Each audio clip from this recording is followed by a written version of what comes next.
नमस्कार दोस्तों, क्या आप अपने इंजीनियरिंग फील्ड की नॉलेज यूज करके अपना खुद का एक स्टार्टअप करना चाहते हैं, यानी कि एक एंटरप्रेन्योर बनना चाहते हैं? क्योंकि अगर ऐसा है तो you are at the right place. इस वीडियो को पूरा देखें क्योंकि आज हम इस बारे में डिटेल में बात करने वाले हैं कि आखिर एक एंटरप्रेन्योर होता कौन है, कौन कहलाता है एक एंटरप्रेन्योर। तो इसमें आगे बढ़ने से पहले मैं आपको एक चीज क्लियर करना चाहूंगा कि ये वर्ड ये प्रोनाउंस कैसे किया जाता है। तो देखिए, I would like to split this word entrepreneur.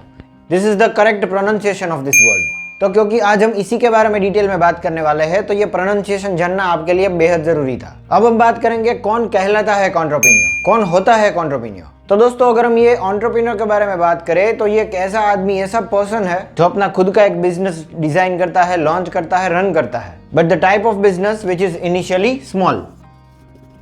Initially ये बिजनेस स्मॉल होता है, तो मतलब कि उसका खुद का एक स्टार्टअप होता है, स्टार्टअप आइडिया खुद का होता है, डिजाइन खुद करता है, लॉन्च खुद करता है। तो जनरली इन्हीं को एंटरप्रेन्योर कहते हैं और इस प्रोसेस को एंटरप्रेन्योरशिप। पर मे बी अगर आप अपने फादर के बिजनेस को एक्वायर करते हो, उसको मतलब आगे बढ़ाते हो, ग्रो करते हो, तो इसका मतलब ये नहीं है कि आप एक एंटरप्रेन्योर नहीं हो। क्योंकि कंपैरेटिवली आपने जो बिजनेस ओवरटेक किया वो क्या है कि कंपैरेटिवली पहले स्मॉल बिजनेस था जो आपने ग्रो किया, एक्सपांड किया। चाहे अपने फादर की कितनी भी बड़ी कंपनी आपने ओवरटेक की हो, वो क्या है कि कंपैरेटिवली अगर पहले स्मॉल थी तो अगर आप उसे एक्सपांड करते हो, ग्रो करते हो, then you are a entrepreneur. और जैसा कि मैंने आपको बताया, इस प्रोसेस को कहते हैं entrepreneurship and the people who create this business are called entrepreneur. पर धीरे धीरे इस एंटरप्रेन्योर की डेफिनेशन में हम कुछ चीजें ऐड करते जाएंगे। तो यहाँ पे देखिए, मेन टारगेट क्या होता है एंटरप्रेन्योर का? To make profit. प्रॉफिट बनाना मेन टारगेट, मेन एम होता है एंटरप्रेन्योर का। पर किस तरह से? By taking risk. रिस्क लेकर के, मतलब कि फाइनेंशियल रिस्क लेकर के, मतलब वो कुछ प्रॉफिट बना रहा है। This is the ultimate aim of the company, of the मतलब एंटरप्रेन्योर।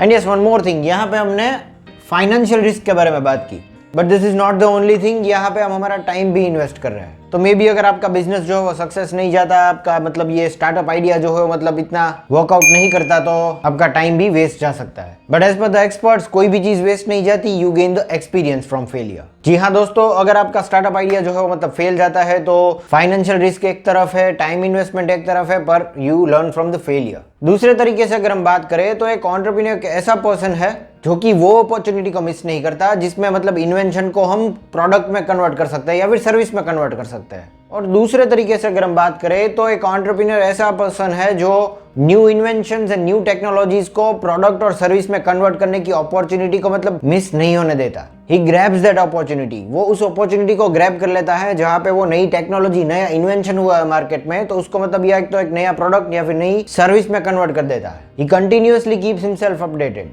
और अगर हम यहाँ पे सिविल इंजीनियरिंग फील्ड की बात करें तो we can take the new technology of virtual reality.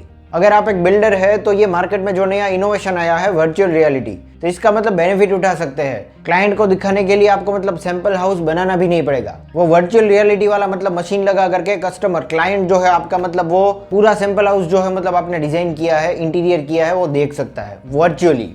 Actual में ऐसा कुछ बना ही नहीं है अभी तक। और इसी तरह से मतलब मार्केट में अगर कंस्ट्रक्शन रिलेटेड नई कोई टेक्नोलॉजी आई है तो मतलब आप उसको मतलब अपॉर्चुनिटी को ग्रैब कर सकते हो।